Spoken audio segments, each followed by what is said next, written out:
Hello everyone, this is part 3 of Environmental Science Question Answer Series where I will discuss 10 MCQs and then also provide you the solution of those questions. So let's start. The first question is the plume rise in a coal based thermal power plant depend on.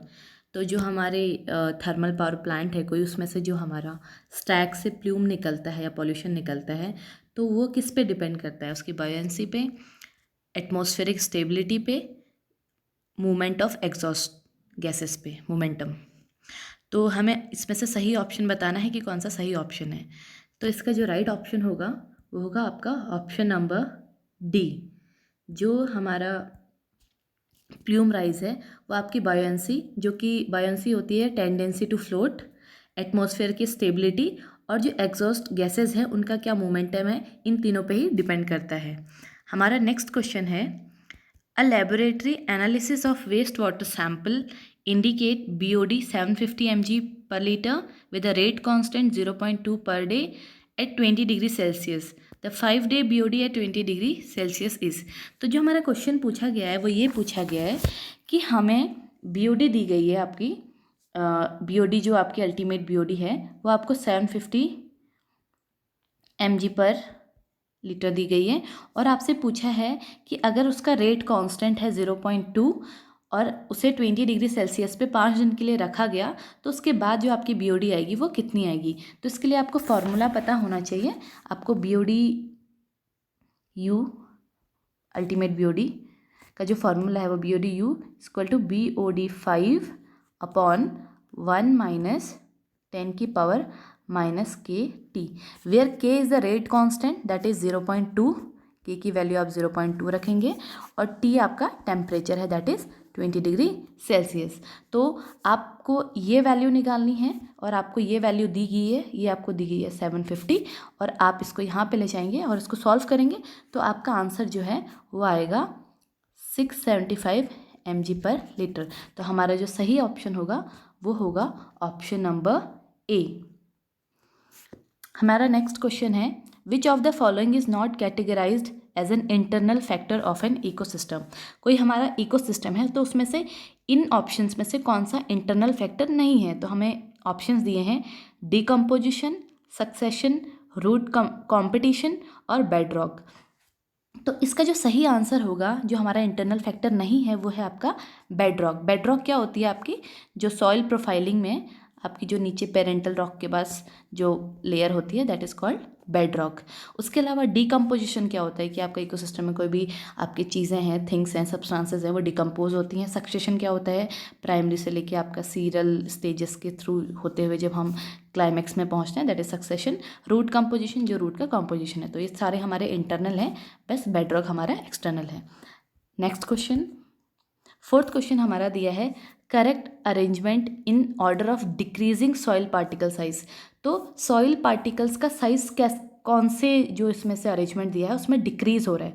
तो हमें options देखने चाहिए। तो options हमें पता है सबसे बड़ा क्या होता है, सैंड, फिर उसके बाद हमारे पास क्या होते हैं आपके पास सिल्ट और सबसे छोटा होता है आपका क्ले। तो ऑप्शन नंबर सी आपका राइट ऑप्शन हो जाएगा। तो हमारा सैंड का जो साइज़ होता है वो कितना होता है, 2 से 0.425 mm। सिल्ट की बात करें तो 0.002 से लेके 0.0075 mm और क्ले होता है लेस देन 0.002 mm। ठीक है। अब हमारा नेक्स्ट क्वेश्चन की अगर हम बात करें तो हमारा क्वेश्चन दिया हुआ है कि क्वेश्चन हमारे पास दिया हुआ है अ टाइडल एस्चुरी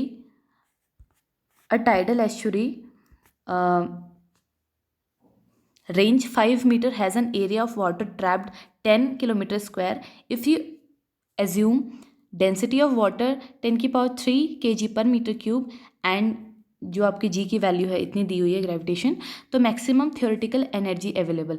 तो इसमें बेसिकली हमें टाइडल की एनर्जी के बारे में क्वेश्चन पूछा गया है। तो अगर हमें ये बोला है कि जो टाइडल एनर्जी की जो रेंज है यानी कि H मान लो आपका ये है, तो इसके लिए आपको एनर्जी, थ्योरेटिकल एनर्जी निकालने के लिए क्वेश्चन पूछा गया है। अगर वाटर ट्रैप है आपके 10 किलोमीटर स्क्वायर के एरिया में, ठीक है, और उसकी H है या फिर टाइडल रेंज है जो वो 5 मीटर है, और हमें बोला है कि डेंसिटी ये दी हुई है, तो आपको निकालनी है एनर्जी। तो एनर्जी का जो टाइडल एनर्जी का फॉर्मूला होता है वो होता है E = half area rho that is density, G that is gravitation, और H का square that is tidal range. तो हमें सबकी वैल्यूज दी गई हैं।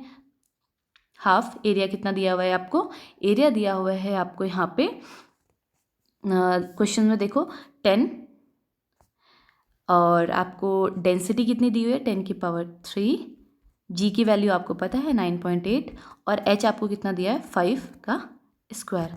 जब आप इसको सॉल्व करोगे तो आपका आंसर जो है वो आएगा, एक सेकंड इसको सॉल्व करते हैं, तो आपका जो आंसर आएगा वो आएगा आपका ऑप्शन नंबर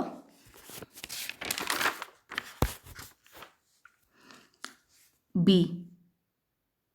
इसको सॉल्व करेंगे तो इसको एक्चुअली आप जब सॉल्व करोगे तो आपकी जो आंसर आएगा वो काफ़ी लंबा आएगा, वो आएगा अराउंड आपका 1225000000000, ठीक है, 11 तो ये आपका केजी मीटर क्यूब में आ रहा है, ठीक है। इस मीटर क्यूब को अभी आपको जूल में कन्वर्ट करना है, क्योंकि आपका जो ऑप्शन है देखना, उस पर ध्यान देना, जूल में आंसर दिया हुआ है। तो इसके लिए आपको ये पता होना चाहिए कि 1 मीटर क्यूब, जो 1 मीटर क्यूब होता है आपका, वो आपका 1 मीटर क्यूब होता है 1 लाख क्यूबिक मीटर के बराबर, ठीक है। तो आपका जब आप आंसर उसको कन्वर्ट करेंगे तो आपका जो आंसर आएगा 1 metre cube = 1 lakh cubic metre. तो इसको आप जब जूल में कन्वर्ट करेंगे तो आपका आंसर आएगा 10⁻11। उसके बाद हमारा 6th क्वेश्चन है, dumping of sewage to river water में डिक्रीज ऑक्सीजन इवन बिलो 4। ये हमारा असर्शन दिया है और रीज़न दिया है, dumping of sewage water pollute river heavily.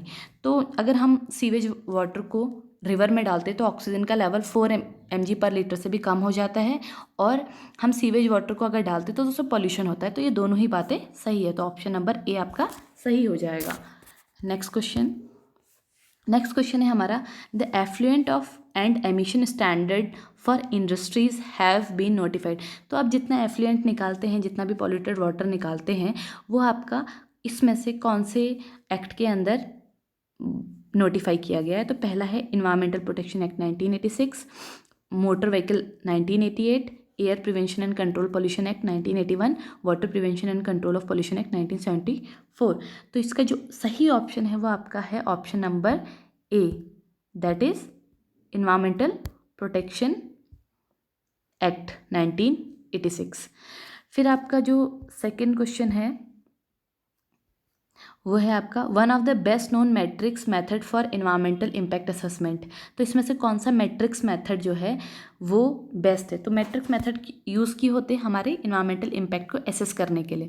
तो 4 हमें मेथड दिए हैं, लियोपोल्ड मैट्रिक्स, स्फेयर मैट्रिक्स, सर्टोगा मैट्रिक्स, कॉम्पोनेंट इंट्रैक्शन मेथड। तो इसमें से जो सही ऑप्शन होगा वो होगा आपका option number A, Leopold matrix. It's a quantitative parameter, quantitatively parameters को हम इसमें मेज़र करते हैं, और ये जिससे हमें इन्वायरमेंटल इम्पैक्ट को आइडेंटिफाई कर लेते हैं। उसके बाद 9th क्वेश्चन है कि the normal distribution has the skewness.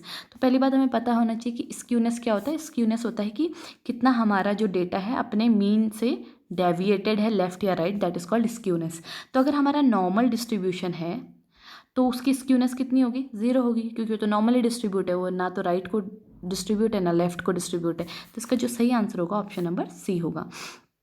10th question है, according to IPCC during the 20th century earth's mean surface temperature has risen bye.